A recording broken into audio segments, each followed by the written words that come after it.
Mister Zakir, প্রশ্নটা করেছে আমার এক অমুসলিম বন্ধু। সে আমাকে বলে যে মুসলমানদের মধ্যেই বিভ্রান্তি আছে। মুসলমানরা নিজেরাই এক অন্যকে প্রশ্ন করে যে আপনি কি ওয়াহাবি নাকি আপনি একজন সুন্নি। তার মতে মুসলমানদের বিভ্রান্তির মধ্যে রয়েছে। এখন এই ব্যাপারে আপনি কি বলবেন? এ ব্যাপারে আমরা মুসলমানরা কি বলতে পারি? বোন, আপনি বললেন যে এক অমুসলিম বোন প্রশ্ন করেছেন যে মুসলমানদের নিজেদের মধ্যে বিভ্রান্তি আছে যে আপনি কি ওয়াহাবি নাকি হান্নাফি নাকি মাশরাফি নাকি মালিকি, তাহলে মুসলমানরা বিভ্রান্তির মধ্যে আছে। এর উত্তরটা কি? আমি অমুসলিম এই বোনের সাথে একমত। দুর্ভাগ্যজনকভাবে মুসলমানরা এখন অনেক ভাগে বিভক্ত। তবে আমি যখন হিন্দুদের বেদ পড়তে বলছি তখন মুসলমানদেরও কোরআন পড়তে বলছি।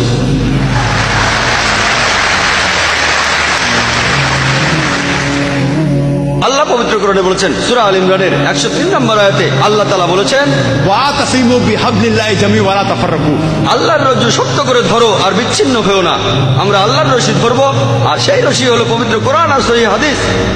আল্লাহ কোরআনে বলছেন, সূরা আল আনামের 159 নম্বর আয়াতে উল্লেখ আছে, যারা দিন সম্বন্ধে নানা মতে সৃষ্টি করেছে, হে রাসূল, তাদের দায়িত্ব তোমার নয়। ইসলাম ধর্মে বিভিন্ন দল আর মত তৈরি করা এটা নিষিদ্ধ, এটা হারাম। কিন্তু যদি মুসলমানদের বলি আপনি কি, কেউ বলে আমি হানাফি, কেউ বলে মাশরাফি, কেউ বলে হামলি, কেউ বলে ওয়াহাবি। নবীজি কি ছিলেন? তিনি কি হানাফি? তিনি কি মাশরাফি? তিনি কি হামলি? তিনি কি মালিকি? তিনি কি ছিলেন? তিনি মুসলিম ছিলেন।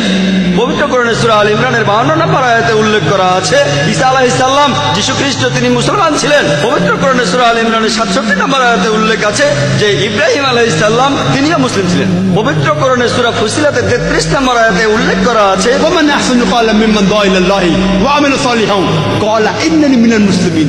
সেই ব্যক্তির চেয়ে কে উত্তম যে মানুষকে আহ্বান করে আল্লাহর পথে, সৎকর্ম করে আর বলে আমি মুসলমান। আমাদের নবী মুহাম্মদ সাল্লাল্লাহু আলাইহি ওয়াসাল্লাম মুসলমান ছিলেন। আল্লাহ বলেছেন আমরা হব মুসলমান। মুসলমানের চেয়ে ভালো কোনো বিশেষণ নেই।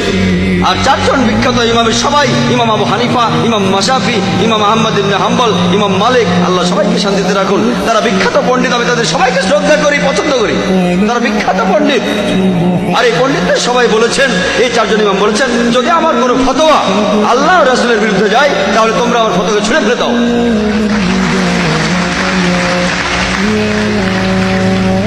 যদি ভালো করে দেখেন, এই যে ইমাম যারা ছিলেন তারা মুসলমানদের বিভক্ত করতে চাননি।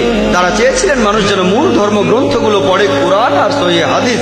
তাই আমাদের এখন যা করতে হবে, আমি জানি যে লোকজন বলে একটা হাদিসে আছে মুসলিমরা 73টি ভাগে বিভক্ত হবে। এটা আছে তিরমিজিতে, সহিহ হাদিস 171 নম্বর হাদিস। নবীজি বলেছেন ভবিষ্যতে 73টি ভাগ তৈরি হবে। ভাগ করা উচিত সেটা বলেননি।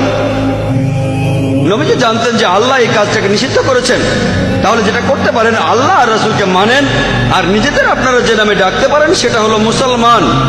যে কোনো পণ্ডিত, পৃথিবীর যে কোনো পণ্ডিত, ধরলাম তিনি পৃথিবীর সবচেয়ে বড় পণ্ডিত, তার কাছে প্রমাণ দেখতে চান, কুল হাতু বুরহানাকুম, আপনার প্রমাণটা দেখান। যদি সত্যি বলে থাকেন, আপনি নির্দোষ হলে তার প্রমাণ দেখান। তাহলে যদি কোনো পণ্ডিতের সাথে মতভেদ হয়, তার কাছে প্রমাণ দেখতে চান, প্রমাণটা নিয়ে পরীক্ষা করুন। এজন্য আমি রেফারেন্স দেই। আমি যা বলি, জাকির যা বলে, ইসলামে তার কোনো মূল্য নেই, জিরো, শূন্য।